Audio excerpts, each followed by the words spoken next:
I exposed my wife with security camera footage. I confronted her lover, ruined their lives, and finally took back my home, custody, and reputation. The security camera footage showed my wife screwing another man in our bed at 2:47 p.m. on a Tuesday, while I was supposed to be installing kitchen cabinets across town. I'm Dave Mitchell, 42 years old, and I run a small custom furniture business from my garage. Not glamorous, but it pays the bills and keeps food on the table for my wife Lydia and our 16-year-old daughter Maya. Or at least it did until I watched my marriage explode in high definition on my laptop screen. "Dad, you look like you've seen a ghost," Maya said, walking into my workshop where I sat frozen, staring at the damning evidence. "Just work stuff, sweetheart. Nothing to worry about." I closed the laptop quickly, my hands shaking. "Shouldn't you be at soccer practice?" "Coach canceled. Mom's not home yet, and I'm starving. Can you make me a sandwich?" I nodded absently, following her into the house. The same house where Lydia had been entertaining her lover just 3 hours earlier. The same bed where we'd slept together for 15 years, where Maya had crawled in during thunderstorms as a little girl, where I'd held Lydia through her father's cancer scare 2 years ago. The kitchen felt different now. Everything felt different. "Earth to Dad," Maya said, waving her hand in front of my face. "You're acting super weird." "Sorry, kiddo. Just thinking about a project." I opened the refrigerator, grateful for something normal to do. "Turkey and Swiss." "Okay, perfect." "Oh, and Mom texted. She's working late again tonight, some big HR thing at the office." "Working late, right?" I'd installed those security cameras 3 weeks ago after our neighbor, Mrs. Feldman, mentioned seeing unusual activity at our house during the day. I'd thought maybe we had a break-in problem. Turns out the only thing being broken into was my marriage. I made Maya's sandwich with mechanical precision, my mind racing. The man in the video was Chris Brennan, Lydia's co-worker from the regional office. I'd met him at company parties. Tall, athletic, the kind of guy who wore expensive cologne and talked about his CrossFit times, the kind of guy who made jokes about blue-collar types like me. "Dad, you're putting way too much mustard on that sandwich." I looked down. She was right. I'd been squeezing the bottle unconsciously, lost in my thoughts of revenge. After Maya finished eating and went upstairs to do homework, I sat in my workshop planning. I'm good with my hands, good at building things, good at taking things apart. Tonight, I was going to take my wife's perfect little world apart, piece by piece. First, I called my best friend Eddie, who owns Murphy's Tavern downtown. "Dave, what's going on, buddy?" "Eddie, I need a favor. A big one. Name it. Can you cover for me if anyone asks? Say I was at the bar tonight from 6 to closing." There was a pause. "Dave, what kind of trouble are you getting into? The kind where I catch my wife cheating and need an alibi for what I'm about to do next." "Jesus Christ. You sure about this?" "I've got it on video, Eddie. High-def surround sound. The whole production. That witch. Yeah, I got your back. But Dave, don't do anything stupid. Don't worry. I'm not going to hurt anyone. But I am going to make sure everyone knows exactly what kind of person Lydia really is." Next, I called Lydia's parents. Judith and Alan Hartwell lived in the old Victorian house on Maple Street, the one that had been in their family for 3 generations. They were proper people, church-going people, the kind who still believed in marriage vows and family honor. "Hello, Alan. It's Dave. I need to talk to you and Judith about something important. Can I come over tonight?" "Of course, son. Is everything all right? You sound upset." "I'll explain when I get there. And Alan, you might want to have Judith sit down for this conversation." At 7:30, I knocked on the Hartwell's front door, laptop bag in hand. Judith answered, her silver hair perfectly styled despite the late hour. "Dave, dear, come in. Alan's in the living room. Would you like some coffee?" "No thank you, Judith. But you should probably sit down." We gathered in their formal living room, all dark wood and family portraits. I set my laptop on the coffee table between us. "I installed security cameras in our house 3 weeks ago," I began. "I thought we might have had a break-in. Instead, I discovered something else entirely." I opened the laptop and turned it toward them. This was recorded today at 2:47 p.m. I hit play. Judith gasped and covered her mouth. Alan's face went white, then red, then purple. "Turn it off," Judith whispered. "Please, turn it off." I closed the laptop. There's more, hours of it, different days, different positions. Alan stood up abruptly, his hands clenched into fists. "That's our daughter. Our daughter who we raised to be a decent woman, a faithful wife." "I'm sorry you had to see that," I said, "but I needed you to know the truth before I do what I'm about to do next." "What are you planning, Dave?" Judith asked, tears streaming down her face. I'm going to make sure everyone knows what she's done. Her friends, her CO workers, everyone at church. I'm going to destroy her reputation the same way she destroyed our marriage. Alan nodded slowly. She's made her bed. Now she can lie in it. With Chris Brennan, apparently, I added. The next morning, I put my plan into motion. First, I called my assistant, Rye, and told him I was taking a few days off for a family emergency. Then, I called Lydia at work. Hey, honey, I said, forcing my voice to sound normal. I got a last-minute job in Chicago. Big money custom dining room set for some tech executive. I'll be gone until Friday. Oh, she said, and I could hear the excitement she was trying to hide. That's great, Dave. The extra money will be nice. Yeah, I'm leaving this afternoon. Kiss Maya for me when she gets home from school. Of course. Drive safe. I hung up and immediately called Mrs. Feldman, our 70-year-old neighbor who knew everyone's business and wasn't shy about sharing it. Mrs. Feldman, it's Dave Mitchell from next door. Oh, hello, dear. How are you? I'm fine, thank you. Listen, I'm going out of town for a few days on business, and I was wondering if you could keep an eye on the house. Maybe watch for any unusual activity. Of course, dear. You know, I'm always watching out for the neighborhood. Perfect. Mrs. Feldman had better surveillance skills than the FBI. I spent the rest of the day at Eddie's bar, nursing a beer and waiting. At 4, my phone buzzed with a text from Lydia. Chris is coming over for dinner tonight to discuss the Henderson Project. Don't wait up when you get to Chicago. The Henderson Project, right. At 6 p.m., I parked 3 blocks away from my house and walked back through the woods behind our property. I had a perfect view of our bedroom window from the old oak tree in our backyard, the same tree where Maya's tire swing hung, where we'd carved our initials 20 years ago when we were young and stupid and in love. At 7:15, Chris's silver BMW pulled into my driveway. I watched him walk to my front door carrying a bottle of wine and a bouquet of flowers, my flowers for my wife in my house. I pulled out my phone and called the house. Lydia answered on the second ring. Hello. Hey, babe. Just wanted to let you know I made it to Chicago safely. Oh, that's good. I was just finishing up some work with Chris. Chris is there at our house? Yes, we're going over the Henderson files. You know how complicated that account is, right? Well, don't work too hard. I love you. Love you too. Bye. She hung up quickly. I could see them through the living room window, Chris's hand already on her back, leading her toward the stairs. I waited 30 minutes, then made my move. I still had my house key, obviously. I crept through the front door as quietly as possible, hearing sounds from upstairs that made my stomach turn. I tiptoed to the hall closet and grabbed my old baseball bat, the Louisville Slugger I'd used in high school, the one Lydia always complained about me keeping. Then I called Lydia's parents. Alan, it's Dave. I need you and Judith to come to the house right now. What's wrong? She's here with him right now. We'll be right there. I waited on the front porch. The Hartwells arrived 10 minutes later, Alan's face grim, Judith clutching her purse like a weapon. Are you sure about this, Dave? Judith whispered. Listen, I said. We stood there in the cool evening air, and the sounds from our bedroom window were unmistakable. Dear God, Judith breathed. I unlocked the front door. After you. We climbed the stairs together, 3 people united in righteous anger. The bedroom door was closed but not locked. I turned the handle slowly and pushed it open. They were so absorbed in each other that they didn't notice us at first. Chris was wearing my bathrobe, my favorite robe, the one Lydia gave me for Christmas 3 years ago. Lydia was wearing nothing but the pearl necklace her grandmother had left her. Well, I said loudly. The Henderson Project is certainly more hands-on than I expected. Lydia screamed and grabbed for the sheet. Chris jumped up so fast he tripped over his own feet and crashed into my dresser, sending my watch collection scattering across the floor. Dave, Lydia gasped. What are you? You're supposed to be in Chicago. Surprise, I said. I brought some guests. That's when she saw her parents standing behind me. Judith was staring at her daughter with a mixture of horror and disgust. Alan was staring at Chris with pure rage. Mom, Dad, what are you doing here? We came to see what kind of woman we raised, Alan said, his voice shaking with fury. Apparently, we failed. Chris was frantically trying to put on his pants, hopping around on one foot like an idiot.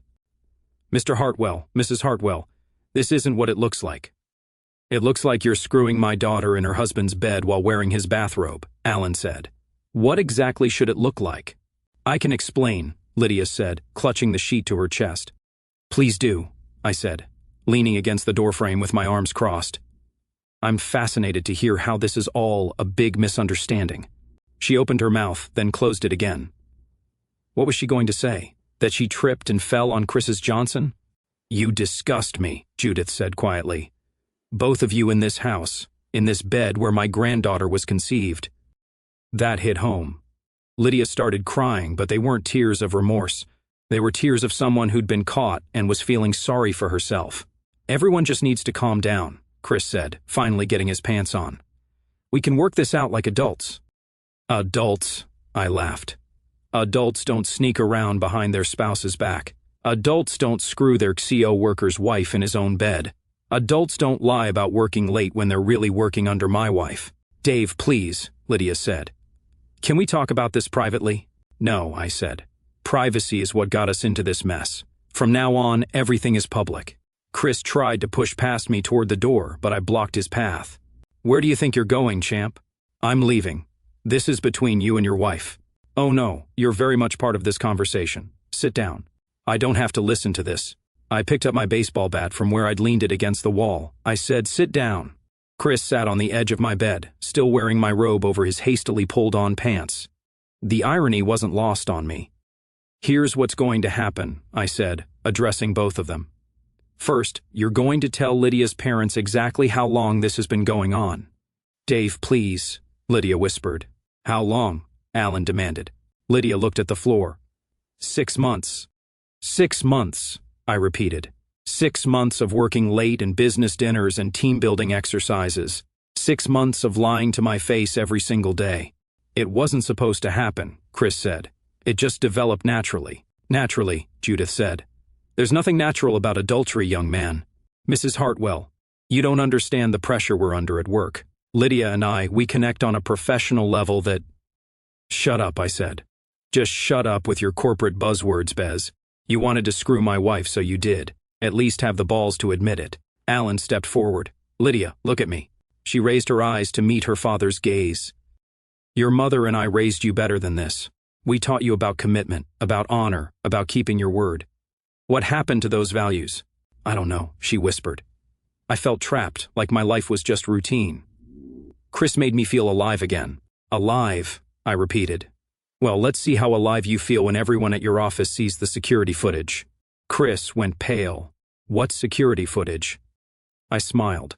The cameras I installed 3 weeks ago. They've been recording everything. Every kiss, every touch, every time you've been in my house screwing my wife. High definition, perfect audio quality. You can't do that, Lydia said. That's illegal. Actually, it's not. It's my house, and I have every right to install security cameras. I also have every right to share that footage with whoever I choose. Dave, please, she said, tears streaming down her face. Think about Maya. Think about our daughter. I am thinking about Maya. I'm thinking about how she deserves better than a mother who lies and cheats and brings strange men into our home. I'm not a strange man, Chris protested. I've been to your barbecues, your Christmas parties. Right. You have been to our parties where you ate my food, drank my beer, and planned how to seduce my wife. That actually makes it worse, doesn't it? Judith was staring at her daughter with disgust. How could you do this to your family, to your marriage vows? You don't understand what it's like being married to him, Lydia said, gesturing at me. He's always working, always covered in sawdust, never wants to go anywhere or do anything exciting. So, you decided to do someone exciting instead, I said. Problem solved. Alan shook his head. We're leaving. Judith, come on. Wait, I said. There's more. I pulled out my phone and opened the photo gallery. Chris, you might want to see this. I showed him a picture I'd taken of his BMW in our driveway with a clear shot of his license plate. I've been documenting everything. Dates, times, how long you stay, what you bring with you. I've got 3 weeks of evidence showing a pattern of adultery. What do you want? Chris asked. I want you to understand that your life as you know it is over. Your girlfriend Jessica is going to find out. Your CO workers are going to find out. Your CrossFit buddies are going to find out. Everyone is going to know that Chris Brennan is the kind of man who seduces married women. You bastard, he said. I'm the bastard? I'm not the one who's been screwing someone else's wife for 6 months. Lydia stood up, wrapping the sheet around herself. Fine. You want a divorce? You'll get a divorce. But I'm not going to let you destroy my life over this. Your life? I laughed. Lady, you destroyed your own life the minute you brought him into our bed. The court will see this as harassment, she said. You can't just humiliate us publicly and expect to get away with it. Actually, I can. Everything I plan to do is perfectly legal. Sharing security footage from my own home, legal. Telling people the truth about what I witnessed, legal. Making sure everyone knows what kind of people you really are, completely legal. Chris stood up. I'm leaving now. Sure, I said, stepping aside. But Chris, you might want to check your car before you drive home. He pushed past me and stomped down the stairs. A minute later, we heard him screaming from the driveway. What did you do? Lydia asked. Nothing illegal, I said. But you might want to look out the window. She went to the window and gasped. I had spray-painted homewrecker across Chris's windshield in bright red letters. You can't do that. I just did. And that's just the beginning. Alan put his arm around his wife.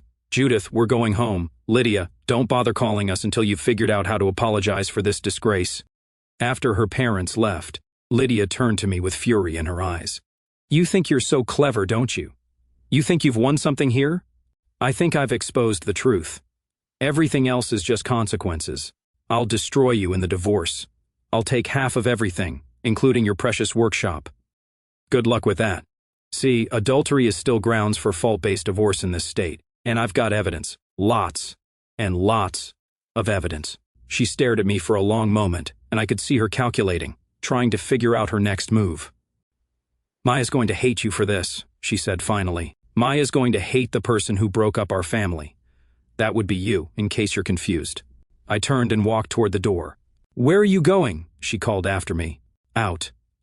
This is still my house for now, but I can't stand the smell. I drove straight to Murphy's Tavern where Eddie was waiting with a beer and a sympathetic ear. How'd it go? He asked. Better than expected. Her parents saw everything. Chris is probably still trying to scrape paint off his windshield. Good for you, man. That took balls. Eddie, I need another favor. Name it. I need you to accidentally let it slip to a few people about what happened. You know, just casual conversation. Eddie grinned. Accidentally? I can do accidentally. Murphy's Tavern was the kind of place where everyone knew everyone else's business. By closing time, half the neighborhood would know that Lydia Mitchell was cheating on her husband with some corporate pretty boy. I was 3 beers in when my phone started buzzing with text messages. The first was from Mrs. Feldman. Dear, I saw that young man leaving your house in quite a hurry. Is everything all right? I texted back, Everything's fine now, Mrs. Feldman. Thanks for keeping an eye on things. The second was from Chris. You're going to pay for what you did to my car. I replied, Send me the repair bill. I'll frame it. The third was from Lydia. We need to talk. I ignored that one. The fourth was from my daughter, Maya. Dad, Mom is crying and won't tell me what's wrong. Where are you? That one sobered me up fast. I called Maya immediately.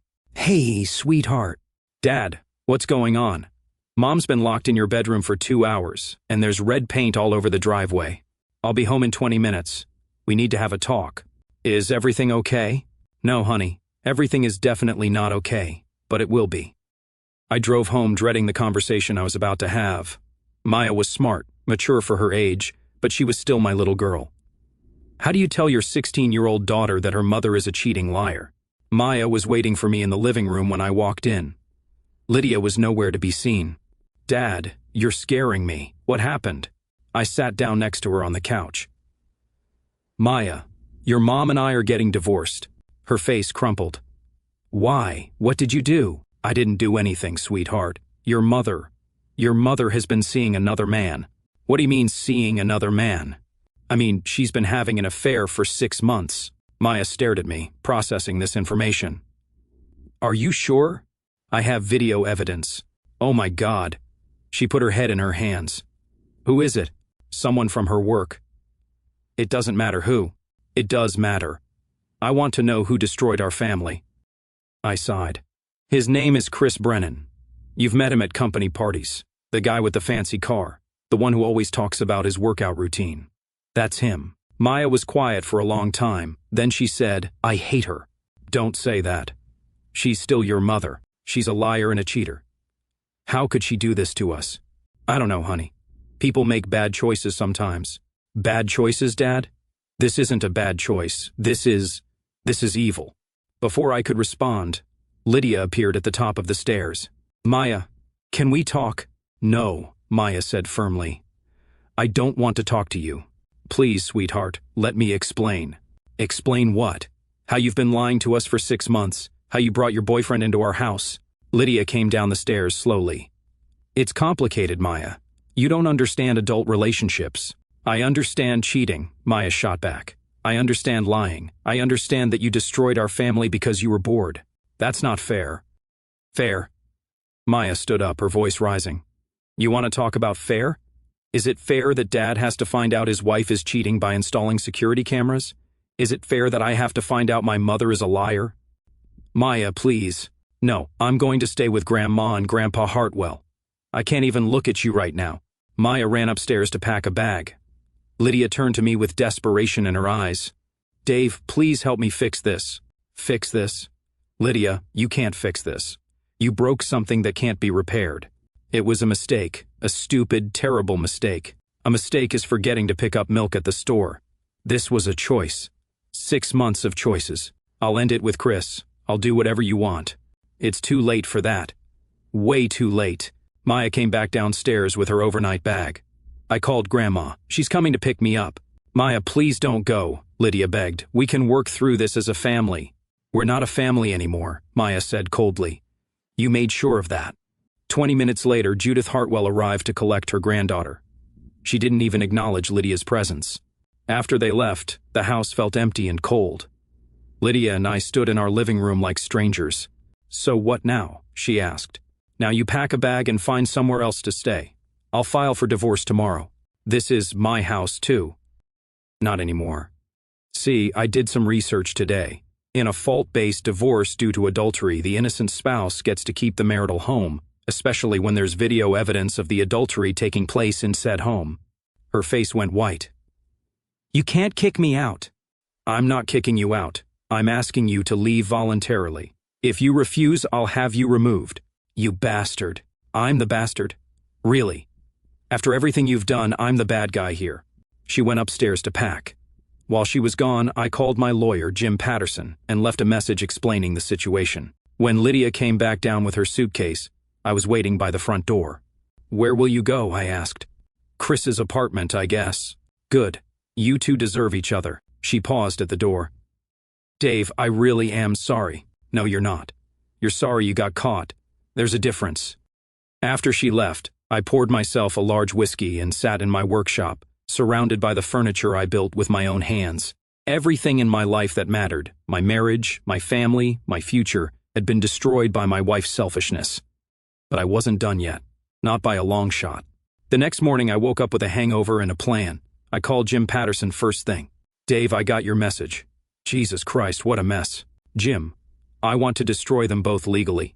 What are my options? Well, you've got grounds for a fault-based divorce, which means you'll likely get the house, majority custody of Maya, and favorable asset division.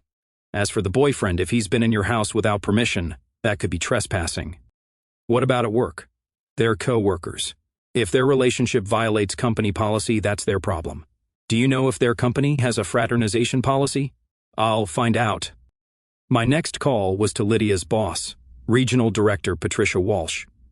I'd met Patricia several times at company functions. She was a no-nonsense woman who ran a tight ship. Patricia, this is Dave Mitchell, Lydia's husband.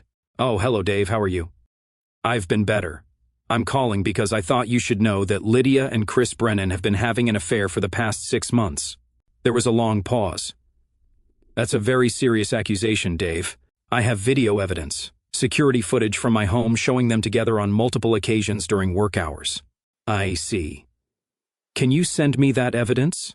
I'll email it to you this afternoon. Dave, I have to ask, are you sure you want to go down this road? Once I receive that evidence, I'll have to take action. Patricia, they've been using company time and resources to conduct their affair. Chris has been at my house during work hours. They've been lying to their colleagues about their relationship. Yes, I'm sure I want you to see the evidence. I understand. Send me what you have.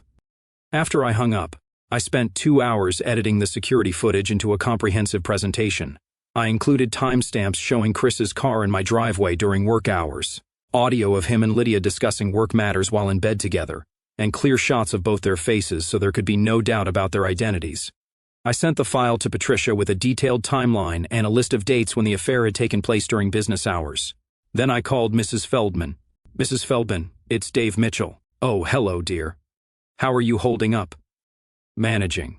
"Mrs. Feldman, I wanted to thank you for keeping an eye on the house. Your vigilance helped me discover that my wife was having an affair. Oh my goodness. I knew something was going on. That silver car was there so often during the day." "Yes. Well, I just wanted you to know in case anyone asks. Lydia and I are getting divorced." "Of course, dear. Is there anything I can do to help?"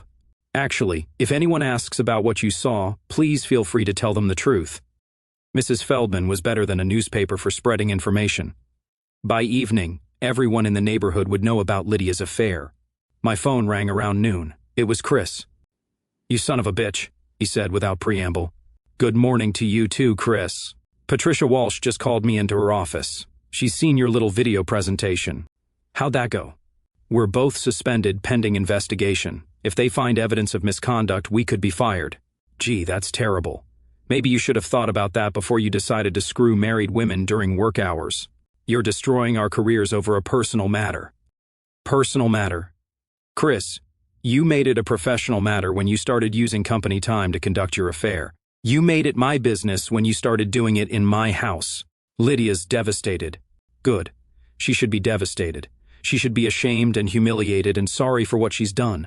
We never meant for this to happen." "Bullshit, you meant for every bit of it to happen. You just didn't mean to get caught." He hung up on me. An hour later, Lydia called. "Dave, please. You have to call Patricia Walsh and tell her you made a mistake." "I didn't make a mistake." "You did. They're going to fire us both." "Is that what you want? For me to lose my job?"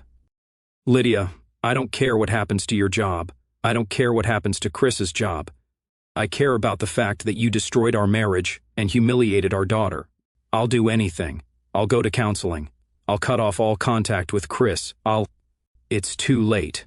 "It's not too late. We can fix this." "No, we can't. And even if we could, I wouldn't want to. You showed me who you really are, Lydia. You're not the woman I married. You're not the woman I want to spend the rest of my life with." She was crying now. "Please, Dave. I love you." "No, you don't. If you loved me, you wouldn't have done this." I hung up and turned off my phone. That evening, Maya called me from her grandparents' house. "Dad, Mom came over here crying and begging Grandma and Grandpa to talk to you." "What did they say?"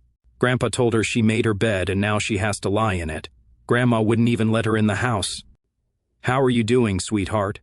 "I'm angry. I'm sad, but I'm proud of you for standing up for yourself." "Thanks, kiddo. That means a lot." "Dad, are you going to be okay?" "Yeah, Maya. I'm going to be fine. We both are." 2 days later, Jim Patterson called with an update. "Dave, I've got good news and bad news." "Give me the bad news first." "Lydia's hired a lawyer. She's going to fight the divorce." "And the good news?" "Her lawyer is an idiot. He's trying to claim that your security cameras were installed illegally and that the footage is inadmissible." "Is he right?" "Not even close.